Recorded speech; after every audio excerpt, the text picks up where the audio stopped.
नमस्कार। कल हमने नगर की विशेषताएं देखी थी। आज नगर की विशेषताओं को आगे बढ़ाते हुए हम विशेषताएं देखेंगे। सांस्कृतिक विशेषताएं, राजनीतिक विशेषताएं और अन्य विशेषताएं। इससे पूर्व में एक बार वापस एक जस्ट गो थ्रू करते हैं हम कि किंग्सले डेविस ने क्या विशेषताएं बताई थी, रोनाल्ड फील्डमैन ने क्या बताया था। तो सबसे पहली विशेषता डेविस ने जो अपनी पुस्तक ह्यूमन सोसाइटी में लिखा है, सामाजिक भिन्नता है, द्वैतिक संबंध है, सामाजिक सहिष्णुता है, द्वैतीय नियंत्रण है, सामाजिक गतिशीलता है, ऐच्छिक संघ है, व्यक्तिवादिता है, स्थानीय अलगाव है। उसके बाद हम देखेंगे रोनाल्ड फील्डमैन ने क्या विशेषताएं बताई हैं।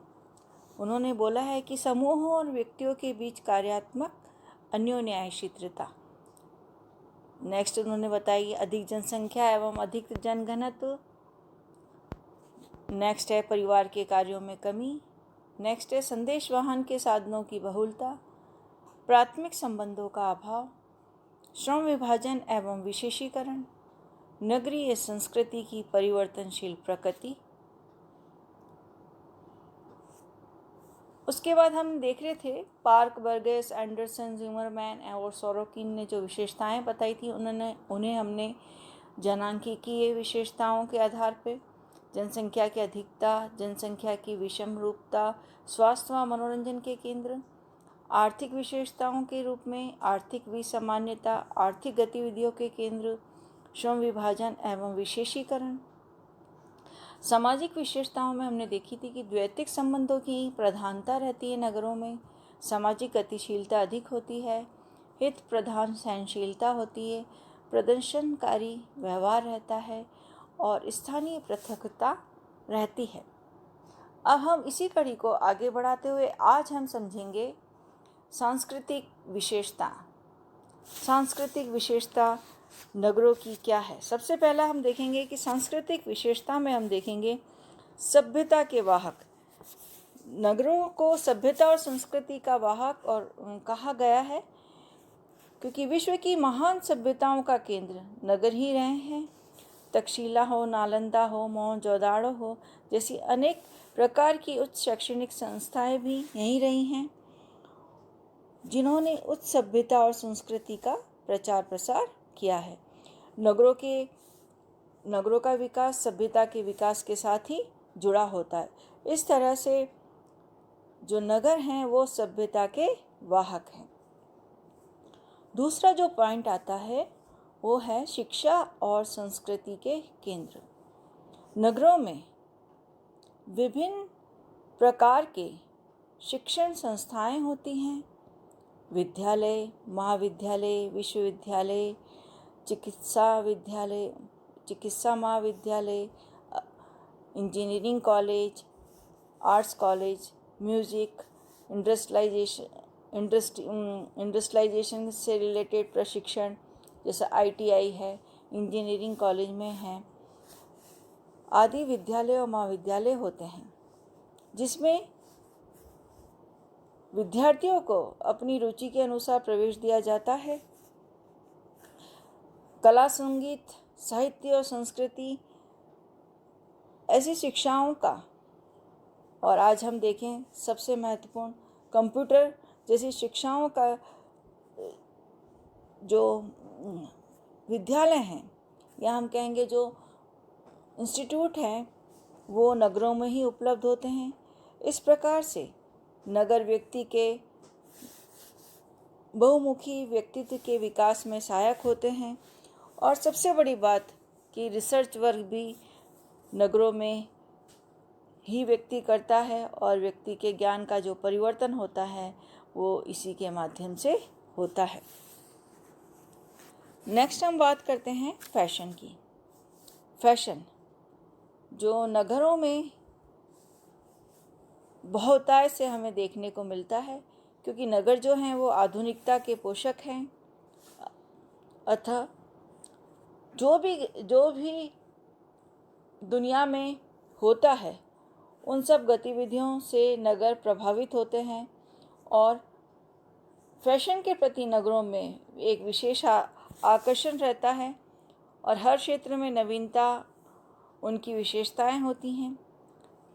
वो विभिन्न प्रकार के परिधान हैं, हेयर स्टाइल है, कला में और सभी क्षेत्रों में हम विभिन्न प्रकार का फैशन नगरों में देख सकते हैं।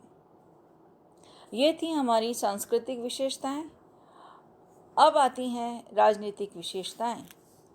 राजनीतिक विशेषताएं में फर्स्ट है व्यक्तिवादिता एवं प्रतिस्पर्धा।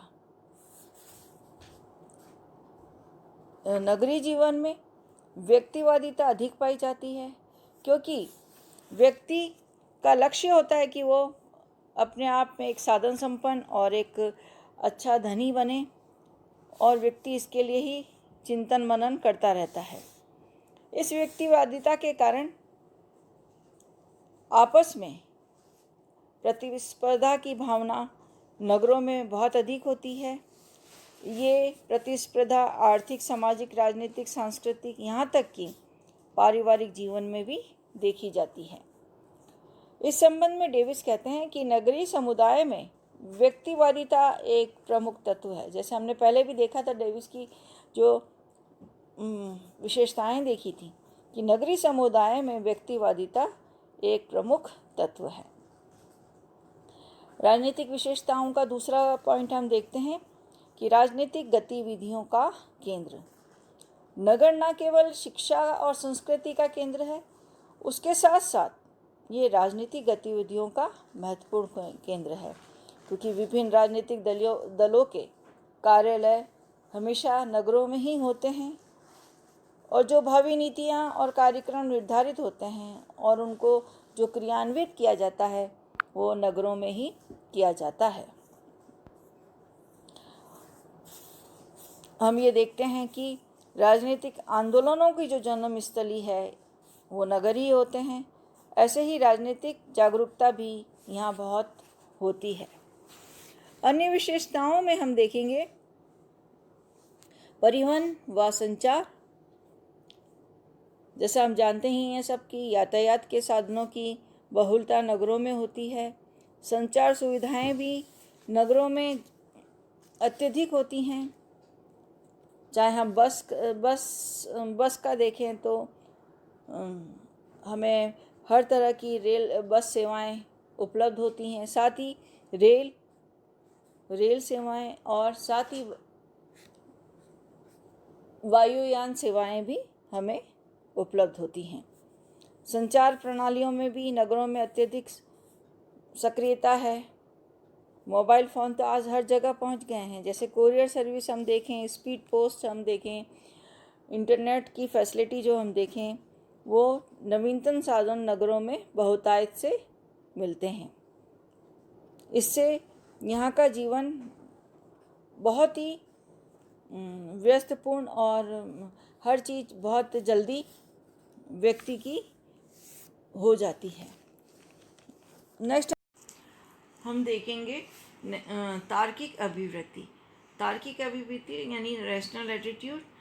नगरों में जो व्यक्ति हैं वो परंपरा, रूढ़ियों, कर्मकांड, पूजा पाठ, धन रीतियों, यज्ञ अनुष्ठानों में विश्वास कम रखते हैं क्योंकि शिक्षा के बढ़ते हुए प्रभाव के कारण उनकी जो अभिवृत्ति हो गई है वो तर्क प्रधान हो गई है।